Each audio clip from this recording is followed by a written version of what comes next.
5 reasons you don't land senior roles.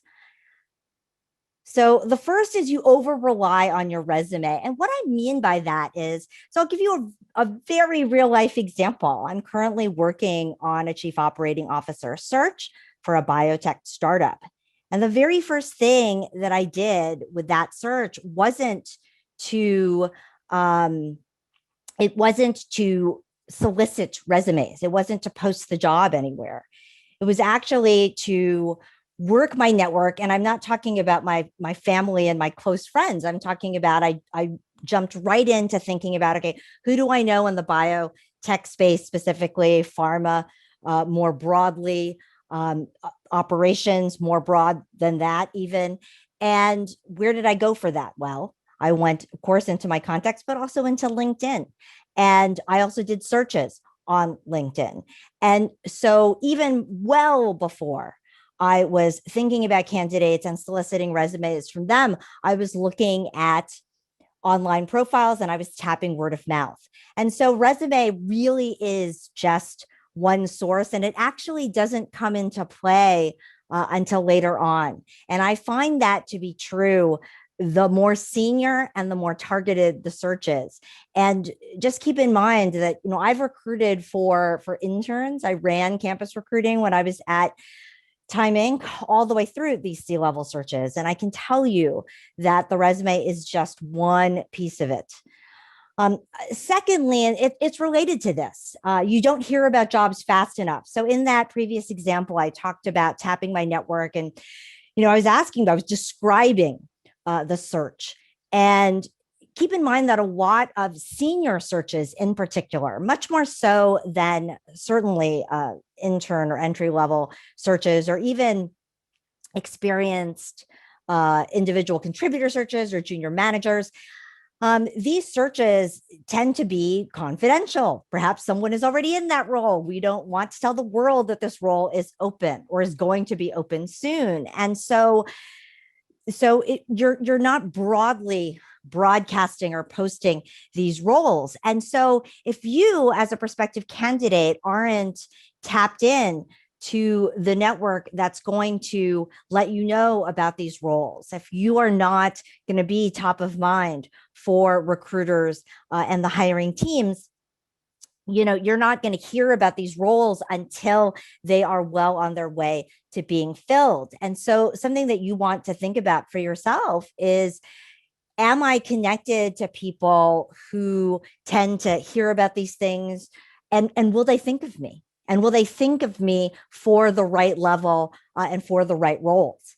And I can't stress that enough. And you need to do that kind of assessment, on your own network.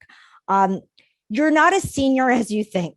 And so I just want to put out there that when we're doing a search, the client, so the hiring company, is really wants someone who has a proven commodity, meaning that if they're going to step in and they're going to manage a team of 10, you need to have managed a team of 10. If you're going to have a P&L, you need to have managed a P&L. And that doesn't mean that you have to have the exact title. I did a CFO search for it's kind of a hybrid nonprofit for-profit, in the sense that they had some pieces of their business that were grant funded and foundation funded. And then they had some pieces of their business that were revenue generating. And the CFO that we ended up hiring was a department head, or a line of business head of finance, but had not been a CFO for a company. But she had run a P&L that was the size of this company. And she had done a number of things that dovetailed very nicely with this job. So while she was not a CFO by title, she was as senior as that role. And so that's something that you want to think about when I talk about how to read job descriptions to verify how senior they are. You can start just thinking about your own background and how that matches. See, the fourth thing is, so let's say that you are as senior as you think, and that you are senior enough, let's say for a CFO or a COO role. But in this particular case, your experience doesn't meet the requirements. What do I mean by that? So, if I take the CFO person that we hired, what was so interesting was that she had done her most recent role had been a company that was actually selling off different lines of business. So she had experience with situations, divestment situations where people were going to be unhappy and jobs were going to be lost and the organization had to be restructured. And she was dealing very closely with general counsel and with compliance and making sure that this was all done well.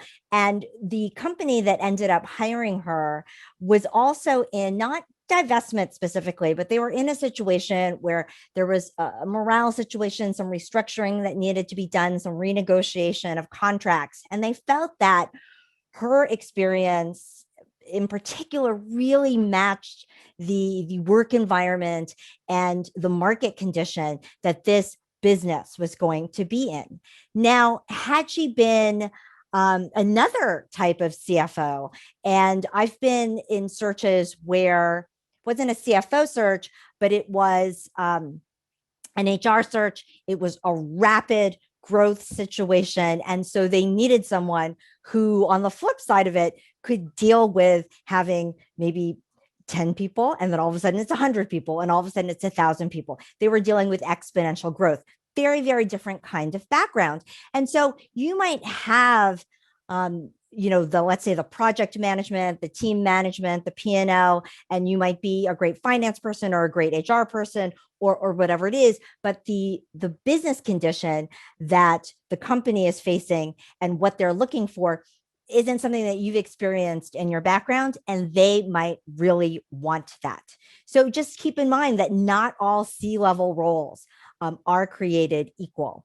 And then finally, you're not highlighting the right experience. So let's say that you do everything right in the sense of you get yourself considered for that top job. You actually are senior enough for that job, and your background. So let's say that you were that CFO with the divestment experience, or you were that chief people officer, head of HR with that hyper growth experience, but you don't talk about it in a way that generates confidence with the hiring company. I have seen that a lot.